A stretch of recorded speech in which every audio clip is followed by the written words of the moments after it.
Hi everyone, you're welcome back to my channel. This is Emma Tutorials. Today we are going to continue reviewing past questions, post-UTME past questions, UNILAG post-UTME past questions, general paper.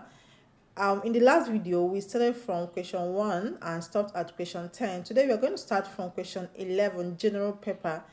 So the first one says, that's question 11, the effective operation of the civil service in Nigeria is mostly hampered by, we have option A, inadequate training of personnel, B, corruption and inefficiency, C, debt, burden and redundancy, D, poor infrastructure.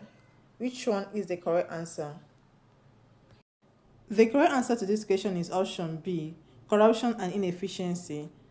The other options can pose challenges, but corruption is the major issue that disrupts the civil service effectiveness, that leads to inefficiency, misallocation of resources, and poor service delivery. So corruption and inefficiency is the correct answer. All right, the next question, 12. The Bureau of Public Enterprise is charged with the responsibility for, option A, privatization and commercialization, B, generating revenue, C, eradicating poverty, D, providing employment opportunities. The correct answer to this question is option A, privatization and commercialization. The Bureau of Public Enterprises, BPE, in Nigeria is specifically tasked with overseeing the privatization and commercialization of businesses previously owned by the government. For example, Nitel was privatized and eventually acquired by private investors. Like many government-owned banks such as Afribank and Union Bank of Nigeria were privatized, by BPE. The next question, financial allocation to the local government by the federal or a state government to supplement the cost of a project is called A, revenue allocation, B, reimbursement, C, statutory allocation, and D, matching grant. The correct answer to this question is option D, matching grant.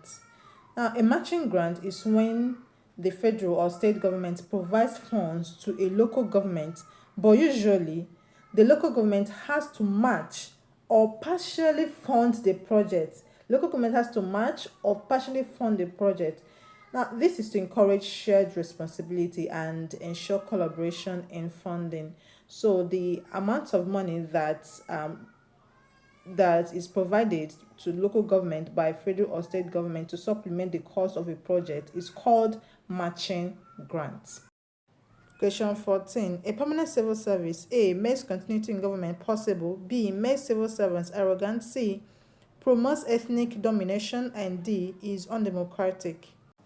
The correct answer to this question is option A, it makes continuity in government possible. The permanent civil service acts as a stable backbone of governance because it ensures that despite changes in elected officials like governors, presidents, etc., elected officials, that administration and policy implementation remain consistent.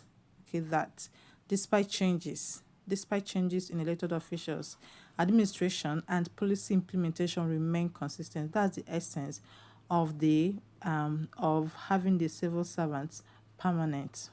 That's the essence of having the civil servants permanent. The next question, one form of control exercised over public corporation is the requirement that the annual reports be laid before. One form of control exercised over public corporation is the requirement that the annual reports be laid before A, Parliament for scrutiny, B, all the political parties, C, all the local government authorities in the country. The correct answer to this question is option A, Parliament for scrutiny.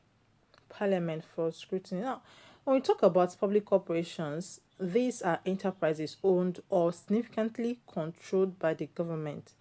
Now, since they handle public funds and deliver services that affect public life, like transportation, like utilities or communication, they must be accountable to the public and through the parliament.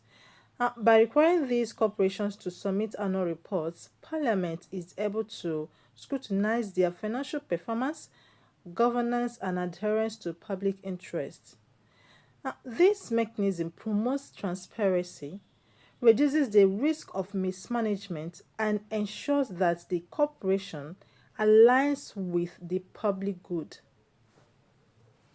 Alright guys, thank you very much for watching. That'll be all for today. I know today's video is short. Tomorrow I'll upload another lesson. Okay, we'll start from question 16 tomorrow. Alright, thank you very much for watching. Do not forget to like the video. That's how I know you gained value from the video. Please, if you gained value from this video, do not forget to like it. Do not forget to subscribe if you have not subscribed already, and you can share it to your friends. Leave a comment for me at the comment section. All right, that's how I know you gained value. Thank you very much for watching. I'll see you tomorrow in another video. Bye.